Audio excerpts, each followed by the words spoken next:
Welcome to Crosspoint. An interactive program featuring ministers and leaders of the Christian community addressing the issues that are challenging the church today. Here's your host, Mark Taylor. Do we have an interesting show for you today? What we are talking about is what we're living in right now, a soulless society. My guest is Angeline Marie. She's the host of the True Seekers radio show and the author of our subject today here on Crosspoint, a soulless society, and an ultimate deception that has taken the land of plenty to a nation of death. And welcome to this edition of Crosspoint. This is Mark Taylor. I've got Angeline Marie with me today, and we're talking about a soulless society, and folks, we've got it. What we're talking about is here. Angelina, right here in the preface of the book, it says, how did such a strong and a leading country as the United States of America go from being a prosperous nation with moral people, a land of plenty, to being such a declining and morally bankrupt nation that promotes depravity, death, and even its own destruction? How did we get to this place? Well, I hate to say it, but although we have fallen short in all the pillars of society, I have to first take a look at the church.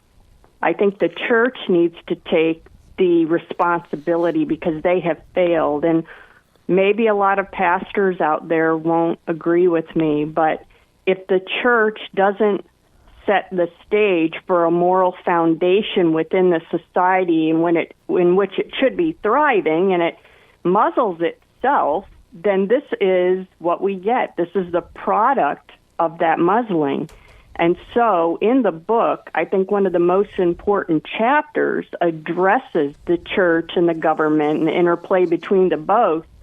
But I think the 501c3 church is probably the point where the match was lit and then the fire has burned from there. I'm not saying that there wasn't anything before that in history. Of course, we're in a fallen world and man is sinful. However, I think to where we are today, the chaos that you and I certainly never really thought we would see in our lifetime is playing before our eyes on a stage. And so I would say that the church set this off. Well, you know the old saying, how the church goes, so does the world. And I think that probably plays into that. Right here at the end of part of your preference here of the book, you say, I will not hide my personal convictions. My worldview comes from a traditional, conservative Christian slant. That means that I believe more is going on in the fight than we can see. Then you go down a paragraph here and you say, I wrote this book because I wanted to unveil the spiritual variable of the equation about the connection to the physical chaos we live through daily, and to encourage you to sift through the media rubbish we hear every day. So tell us a little bit about that. I know that, well, it's hard to believe the normal media. I mean, you're kind of like me. You have a radio talk show, and with a Christian radio station and a talk show, and I see news reports, and the news reports I see sometimes are only half told when they're put on the secular media. I studied journalism when I went to college, and this was in the late 80s. And back then, our professors would just pound into our head ethics in journalism, that we were the watchdog for the people. And we were the watchdog over the government and the things they would do. And imagine my surprise in early 2000 when I start, and I tell my story in the book, but when I start to find out that, wow, the government I thought we had, the leaders I thought we had, and certainly the journalists that I thought we had were part of the problem. And so we have gone from being this quote-unquote watchdog to the lapdog, in my opinion, of the government.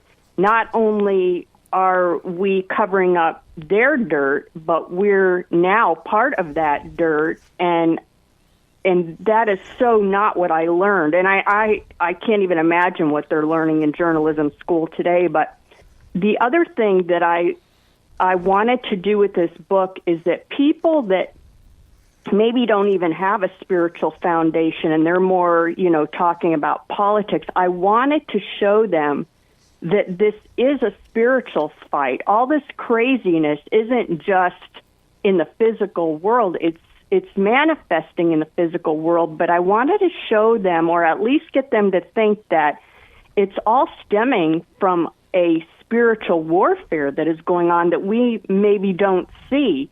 And that was one of the big aha moments for me when I was young in 2000, and I was first learning all this, and I thought, and back then it was like when you get saved and you want to tell everybody you know. This was one of those things I was trying to tell everybody, oh, you're not going to believe what I'm learning, and blah, blah, blah.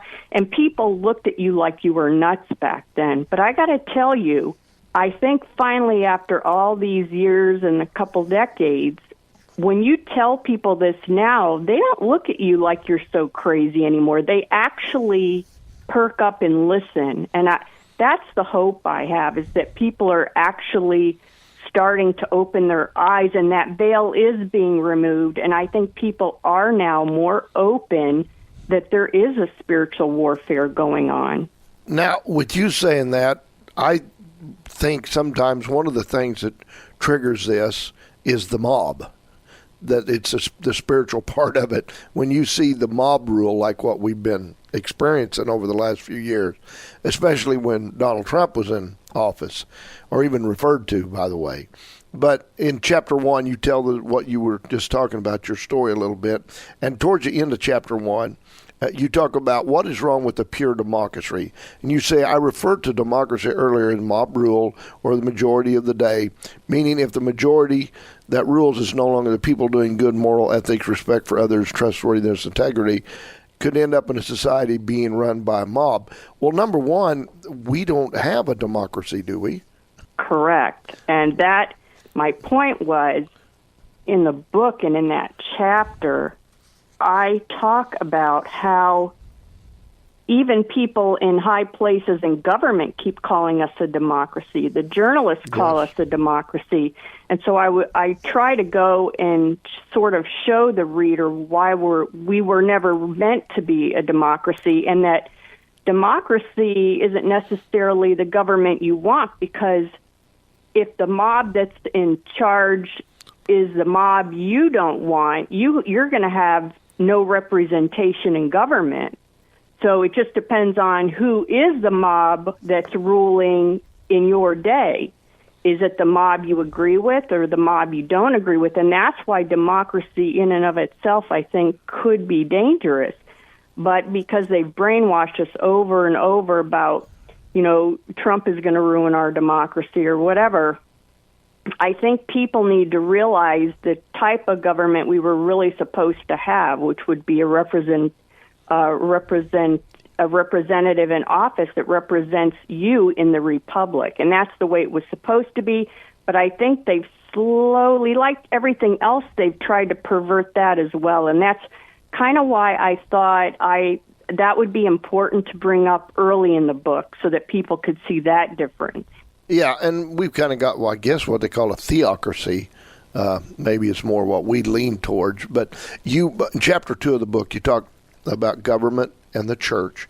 And you had mentioned something that I'd read there in some of the notes that, talked about the tendency of Christians to avoid important discussions for the fear of offending somebody else. And you say, though, that that's exactly what we should do. And but you used a word there that I had never thought. When you talk about when we self-censor ourselves, and that gives us less freedom. Self-censoring, that is a very important word, because it's very important what is happening because of it. Right, and this goes back to the church and the 501c3, is the church started to self-censor for fear that it would lose this status it had for tax exemption. So, of course, like everything else, it goes back to the money question. And in recent times, what I started to notice is even people who are more conservative in their journalism and reporting, or Christians, were on YouTube, and their channels started to get popular. But what they started to do as YouTube started to shut these channels down and censor them, they started to self-censor. And so they started using code words. So instead of saying vaccine, they used some other code word because they were afraid of getting shut down. That's really what I meant about self-censoring. So yes, not only has the church censored, but we're starting to self-censor. And the danger of that across the board is once you start censoring your own speech, you're giving up that free speech. If we don't speak boldly what we believe, and we're worried about our channel getting shut down, then we're losing our free speech out of the gate, and it's not of anybody's fault but our own. And so I think that's a dangerous, fine line to walk, and that's why I spoke about that self-censoring. Now, you also talk in here on page 67, which is chapter 4, or next to chapter 4 here, about children, mental, physical, and spiritual abuse. And I like that spiritual abuse as well in there. But I'm going to just read just a couple of little paragraphs here on 67. It says, does it make sense that during the pandemic we needed to end the lives of unborn human children when the Humane Society had enough wisdom to say every life counts when it comes to animal lives? Do people not see how ridiculous, horrific, and iconic this is? It should not matter what political party you identify with. This should be obvious to anyone. Animals' lives are precious. Our society has sunk so low to become deprived that while many claim to care about saving human lives from the coronavirus, at the same time they wanted to continue ending the lives of the innocent, helpless, and unborn babies. That is so right on, Angelina, what you're saying there. I am just kind of like had my fill of people putting animals over people. I like animals. I love animals. I was raised on a farm with them. But I do not see the value of putting them over human lives. You're right. We've come to, in my opinion, there's animal worship now. People are treating their dogs and their cats and their animals as though they were their children. In fact, many of them, even friends of mine, say, oh, they're my children. And I understand what they're saying, but I think the one thing that really irritated me is how these government officials would get on the TV and pontificate about wear the mask, do this, do that, 6 feet apart, all to save lives, get the shot, all to save lives. Meanwhile, they're calling Planned Parenthood an essential business that could remain open, and that made no sense to me. And then so when I saw that sign from the Humane Society, it just really, it struck a chord with me. And I just started to contemplate. The thing that irritates me the most is that these people say they care about life, but they're lying. They can't possibly care about life and do the things that they're doing. It's an oxymoron. It doesn't make sense.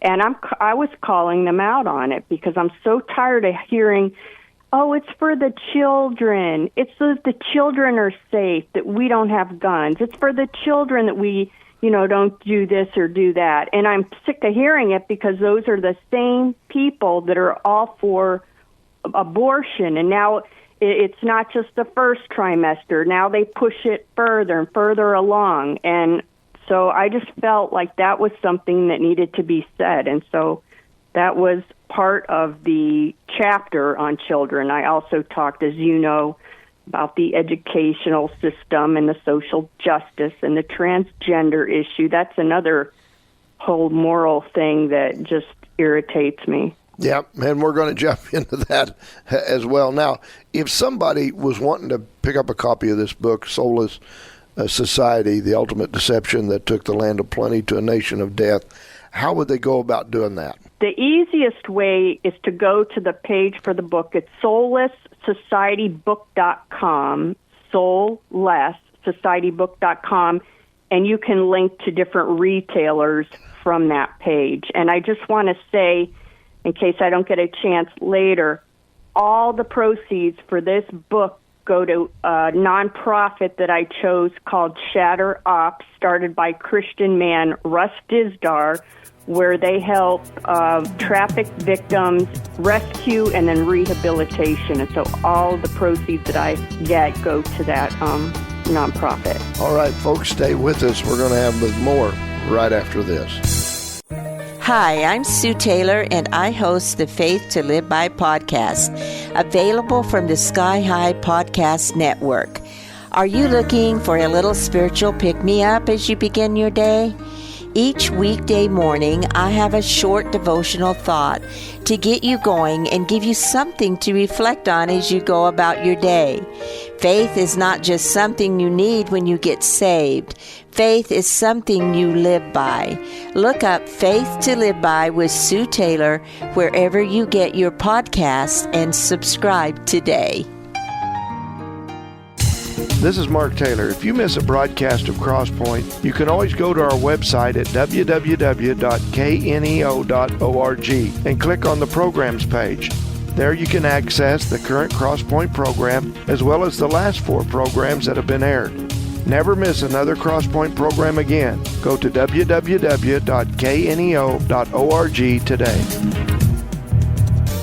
And welcome back to Crosspoint. I'm Mark Taylor. My guest today is Angeline Marie. We're talking about Soulless Society. It's a new book that she's put out, and we definitely have that in our nation today. And Angeline, I'm looking on page 99 of the book, and it's about social media, the latest propaganda tool. And it says, let me say from the onset that I don't ever had or will never have a Facebook account, either personal or business. Always had a gut feeling that there was something sinister about it. I'm not condemning those you say that they do. I never bought the Facebook story that Mark Zuckerberg and his friends originally come up with the social app for their college. You think there's something more sinister to that? Yes, and even since I wrote the book, I've learned more from a friend of mine, Susan Bradford, that writes a lot about social media. But what I had found in my research, I never knew why, but I always had a gut check on Facebook. My spirit was telling me, don't even get involved in it. I always suspected they were purposely just collecting information for some reason. I had never looked into it back then, never had any proof until the book. So then I started looking into it. And what I found was that Facebook was not its original name. In fact, it really was not originally created by Mark Zuckerberg, but it was linked to the Department of Defense in the DARPA project. And what happened is they had built this thing called Life Log, where you log everything about your life. What does that sound? Does that sound familiar? Like Facebook. So they had this out. It was like the prototype. But what happened was some people in government started hearing from their constituents when they found out about it. And so these reps went back and said, I think we need to shelve this. People are upset about that the government would have this tool that logs them from when they're born till death and all their activity and information about them. So really what it was it was going to be a data mining project. And even at the time that I wrote this, and even now, I don't think that we as the population understand the ramifications behind all the data collection that they do on us day in and day out. I don't even think we realize yet. I think as time goes on, we're going to find out more and more what they've been doing with that data and what they intend to do with the data. And I don't think it's going to be very good things down the road. But anyway, so they shelved LifeLog. They put it on the shelf. And then miraculously, just a couple years later, I think the original came out about 2004, 2006, this college guy, Mark Zuckerberg, I believe he was at Harvard. He all of a sudden comes out with this thing that's just like LifeLog, but it's called Facebook. And then the more I dug into it, I found out that there was a link between CIA venture capitalists and Facebook getting money to grow this thing. So they're saying that Facebook is, whether it's directly or indirectly, it's linked to intelligence agencies. And that would make sense, because if you're trying to collect all data on all people, then that would make sense to me that it would be somehow connected to intelligence agencies. And as I looked into Susan Bradford's work, I talk really primarily about Facebook, but she goes into Elon Musk and Twitter and all these other social media, and not only social media, but also these tech giants, and basically how they are selected to be the face of a certain kind of technology, and then they're put into the media and in the forefront to pretend as though they've come up with these technologies, and then they're the leader. And she's saying that really it's all a facade and it's all pre-planned. So a lot of these people that are the face of whatever technology you name, that many times there has been a link back to intelligence. Well, and people are just giving all their information freely, too. They just post all kinds of crazy stuff and don't realize they're giving away the farm while they're at it. You know, there are some countries that have social scores and that. Do you believe that's something the U.S. might try to implement then later from this? It's a social score system? Yes. As a matter of fact, I remember when I first heard in 2010 that Apple, I believe it was Apple and Google, were working on projects in China. And I thought, that's strange. What would they be doing in China? But they have been working on the social credit score. And from the reading I've done, it's kind of already implemented in China, and that China is supposed to be the prototype for the social score that is eventually supposed to come our way. So I believe their plan is to eventually have it here, but I think they're still trying to figure out how are they actually going to, how will it really play out in real life in your day-to-day. One of the examples I bring up that I've noticed, and this is actually since I wrote the book, is I noticed if you shop ever on Amazon, a lot of time when you're checking out, it will say, well, if you'll wait a couple extra days, you can get a certain amount of discount, or I can see that this is going to be how the carbon credit thing will work. So if you want it faster, you'll probably have to pay a higher premium. But if you say, oh, well, I could wait a week or whatever, then they give you, they try to encourage it by giving you a discount or something. And I think that's how they plan to carry this out in real life. And I interviewed Patrick Woods, who talks a lot about the technocrats and technocracy, and that he's talking about the Bill Gates and the Mark Zuckerbergs and the Elon Musks. And he says, we're used to a money system right now, but we're going to move to this social credit system. So you will either be encouraged or discouraged by getting these carbon credits. So he says if you're a good little, environmentalist and you don't use as many resources, you'll get extra credits. But if you're a rebel and maybe you want to keep your air conditioner at 75 degrees, then you're either going to lose credits or you're going to have to pay more money to do that. So he was trying to explain in his books just how this is really going to work. And I don't know if the true day-to-day is in stone yet, but I definitely think it is something that they're working on right now. Well, you mentioned something else that they're working on out there, and that's here in the book, page 125, you're talking about the Great Reset. We hear a lot about that these days, and how will that change a person's life? And you say that this is all based a lot on climate change, and you believe climate manipulation. Tell us about that. I think the linchpin is going to be the money system. So they're going to go from the money as we know it to a digital system. And the reason they have to do that, of course, is to control us. If they control the purse strings and we can't eat or pay our mortgage or whatever, because they'll be able to lock down your accounts or whatever. So to do that, it has to be digital. If we're all walking around with cash, it's hard for them to do that. I think that's going to be super important on bringing us to reset our society. But don't let them fool you. They don't want to just reset the money. I think that's the way they're going to tell us why they're doing it. It'll be the reason. But the reality is they want to reset our life. They want to control every aspect. And I think to get people on board with that, it's going to be the environmental movement. I think they're going to have to say, look, we're at a point now where if we don't do something, and of course they use fear tactics, then we have to buckle down. You know, we've been saying for decades we need to curb this or that, but now we really need to buckle down on it. And I think that's the one thing that they'll be able to get most people on board with, and especially the people that can't see what's going on.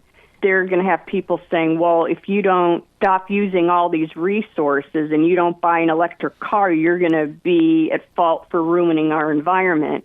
And so I think that will be the linchpin to push us into this. And then if you think about it, after they get society to that point, to me, eventually it will be then to push us all into a one-world religion.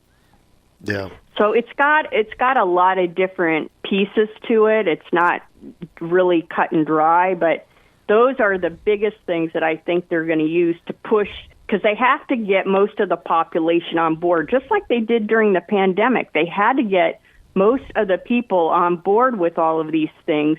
And they ended up pitting the population, you know, the population that was pro all their lockdown business to those that wanted freedom. They did pit one group against the other, and that's how they do it.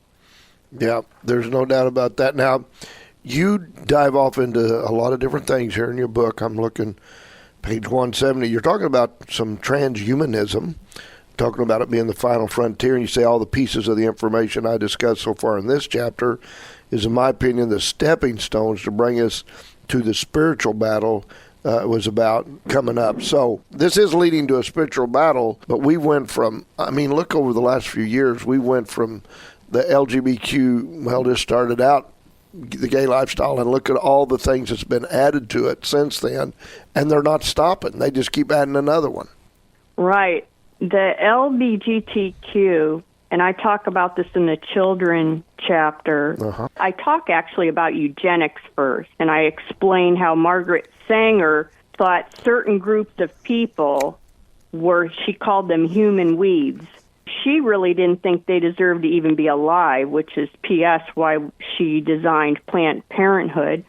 But I think she thought that we should get rid of these lesser thans, and I cannot help it as I was writing this book, and I said this in that chapter, was I thought eugenics was the prelude to transgender. So now we're going from killing these people to, well, let's pervert what God made. So God made man in his image, and to me the devil wants nothing more than to pervert that. So then they start pushing this transgender stuff to children that don't even think in terms of anything sexual or gender, nothing. I mean, they're interested in playing with their toys.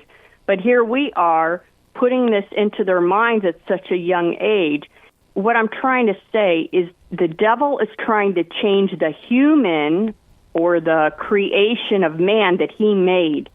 And so transgenderism is just a piece of that. So let's pervert. If you're a girl, you should be a boy. If you're a boy, you should be a girl. Let's mix up their mind, and let's say you can be anything you want, and you can change every day of the week if you want.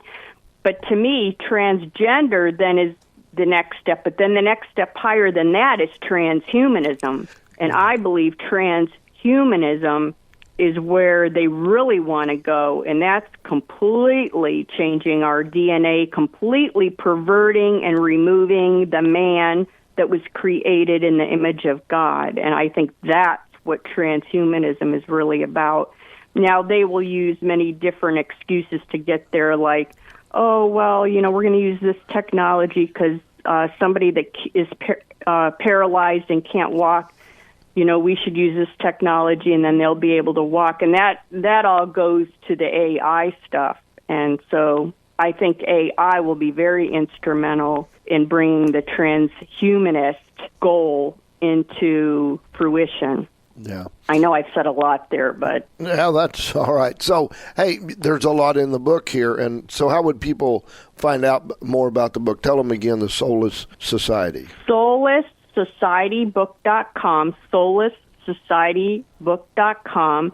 And also you can find it at my website for my radio show. It's called TruthSeekersRadioshow.com, TruthSeekersRadioshow.com. All right. Well, folks, stay with us. We're going to have more on this interesting discussion right after this. God's Word speaks truth. God's Word speaks life. And God's Word speaks to us today. Hi, I'm Pastor John Mehrens of the Granby Christian Church. Each week we explore God's Word together on In the Shadow of Your Wings, a radio broadcast on KNEO. Tune in each Saturday at 6:45 p.m. to hear the show. And if you ever miss it, you can always view the archive online at kneo.org. We also have the program available as a podcast as well, so you can listen anytime, anywhere. It's available from Sky High Podcast Network. I invite you to check out the show and learn more about our incredible God and how He cares for you. You can trust Him, you can depend on Him, and you can rest in the shadow of His wings. Offering words to encourage, teaching to inspire, and truth that defines real life. This is who we are, what we offer, and what you can expect. 91.7 The Word. And we're back here on Crosspoint. I'm your host, Mark Taylor. My guest today is Angeline Marie. We're talking about a soulless society. And folks, there is an ultimate deception that's took our land of plenty and brought it to a nation of death. And she's researched in this book a lot of this. And, you cover a lot of topics in here. Angeline, I'm looking here, in here, one of the chapters, and you're talking about you believe a national security concern is to allow unfriendly foreign countries to come in and buy up land. I know that there's a big discussion on that right now. You also do talk a little bit about the protection of the citizens with these open borders that we've been having. You do have quite a bit in this book. Mark, I, by accident, found out in 2013, I was supposed to have a radio guest, and the person didn't show at the last second.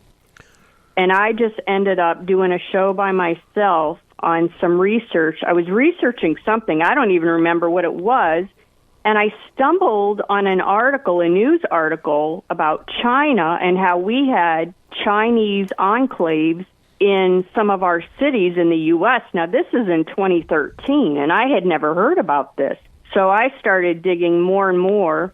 Most of the cities were cities that had been blighted, and now they were looking for foreign money to come in, and they were letting them buy land and then develop these as help to the cities. So I had remembered that even in my own city, in the early, I'd say it was about 2010, my local representatives were going to China, and I thought, why are all these guys making these trips to China? And then I started reading how some of the representatives in the U.S. were going, and I thought, so then when I found this, it all kind of linked together. So these guys go over there, they get wined and dined by the Chinese government, and then they can come back and they can purchase up land, set up shop. The problem is, some people might say, well, what are you so worried about that? If they want to come in and buy and revitalize, isn't that a good thing? Well, the problem is what I'm finding out that a lot of these developers or business people from China are tied to the CCP. So, yes, they are businesses, but are they really, or are they in bed with the government of China? And why should we worry? Because I think, and as I started to unravel more of my research, I believe that China already has a strong foothold in this country, and they have slowly been taking us over, probably all the way back since the Clinton years. And it's just been this slow thing that's happened. And I would say only within the last year and a half have I seen anybody in alternative media and mainstream media even talking about China in this way.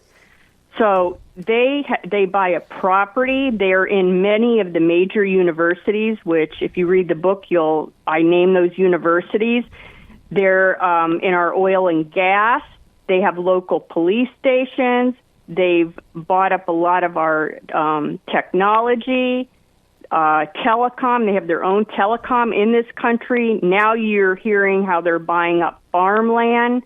And now I see all of these Chinese nationals that are coming over through the border, and I can't help think that this is their army that they're building. They're just bringing it in now, and then when those people get the call, there may be a takeover. I have no way of proving that right now, but I'm telling you, when you see all the connections with China, it's astounding. And it's funny, we were talking about social media earlier. My friend Susan Bradford told me, and she does a lot of research into not only our government, but the City of London and the foreign governments, because I always wondered, what is it with this Henry Kissinger? He seemed to never go away. Even when he was in the Nixon administration, he seemed to stay in the background all these decades later. And I asked her about it, and she said, believe it or not, back in the 50s, he was commissioned by the City of London to actually come into our country and then get in government, and he was supposed to start normalizing relations with China.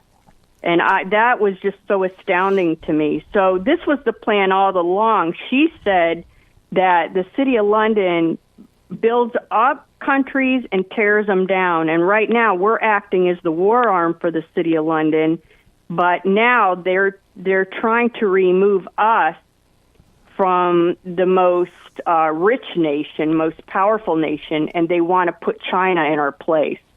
So this is according to her research. This is not something I discovered, but it does play into the entire chapter that I did on China, and I did that chapter before I even met her and found out about that other stuff. Well, we know the devil's always in the dirty work, and the goal of the devil is to keep people separated from their creator. And I know your book examines specific areas where Satan has gained his foothold, and technology, of course, in Hollywood, he always has had it there. The schools has been a place where indoctrination has come, but you believe that time is short for us as a free people and a free society, that we had better turn some things around, and it's going to have be God that's going to have to help us get it done. Absolutely. That's why I wrote the book, and that was divine intervention. I mean, I wanted to write a book just about politics and religion and why they don't want you to talk about it and why you should, but as I started to actually write the book, the Lord started directing me more in this pillars of society. If you want to see where we're going, you have to first realize that it's a spiritual war. And the problem is, though, we cannot fight a spiritual war in the physical. We have to be spiritually ready to fight that war. And we're not going to solve our physical problems if they are coming from a spiritual warfare place. We have to be spiritually ready. And that's why the last chapter is to give people hope and to talk. I talk a lot about putting on the armor of God, which is Ephesians 6. And I talk about why that's important. And I'm hoping even somebody who isn't, quote, religious, that they'll at least see the patterns that I show in the book, and that they might actually say, maybe there's something to this spiritual warfare stuff. Maybe it's real. And so I'm trying to pose that question. And again, like I said in the book, I'm not trying to, you might be an atheist, and I'm not, I'm hoping you'd believe like me, but I'm not trying to force you to believe like me. I'm just trying to show you the facts that I found while writing the book, and I'm hoping you'll at least think and not take what the rubbish media is feeding you every day. And that was my biggest goal at the end of the book. Angelina, do you think that many Christians do not know the power they have through the Spirit of God against what's going on and all the fear-mongering through the media? How do you get Christians to speak up and share their faith? Yeah, that's the hardest thing. One of the biggest things I get is, I don't want to hear that. I'm just sitting waiting for the rapture. And that really hurts me, because we're not here just to sit back and wait for a rapture. The reason the Lord put us here for this time, for such a time as this, the Bible says, is because He has a plan, and He has something for each of us to do.